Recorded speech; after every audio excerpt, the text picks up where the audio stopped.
نحمد و نصلی علی رسول کریم اما بعد بسم اللہ الرحمن الرحیم۔ یاد رکھیے کہ اللہ تعالیٰ کی نافرمانی میں قرار و سکون نہیں ہے۔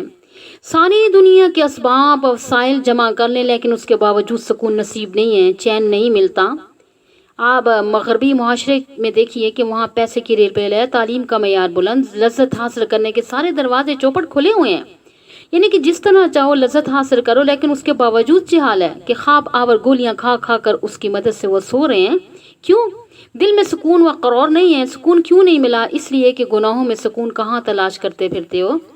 یاد رکھیے کہ ان گناہوں اور نافرمانی اور مصیبتوں میں سکون نہیں ہے، سکون تو صرف ایک چیز میں ہے، وہ ہے کہ الا بذکر اللہ تطمئن القلوب، سورہ رعد آیت نمبر 28۔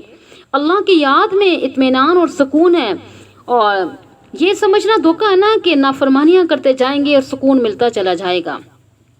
یاد رکھیے کہ زندگی بھر نہیں ملے گا، اور اس دنیا میں تڑپ تڑپ کر جاؤ گے۔ اگر نافرمانیوں کو نہ چھوڑا تو سکون کی منزل حاصل نہیں ہوگی۔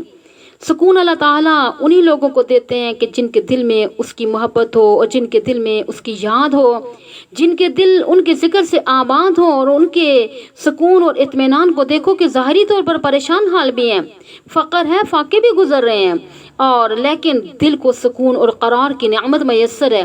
لہذا اگر دنیا کا بھی سکون حاصل کرنا چاہتے ہو تو ان نافرمانیوں اور گناہوں کو تو چھوڑنا پڑے گا، اور گناہوں کو چھوڑنے کے لیے ذرا سا مجاہدہ کرنا پڑے گا، کہ نفس کے مقابلے میں ذرا سا ڈٹنا پڑے گا۔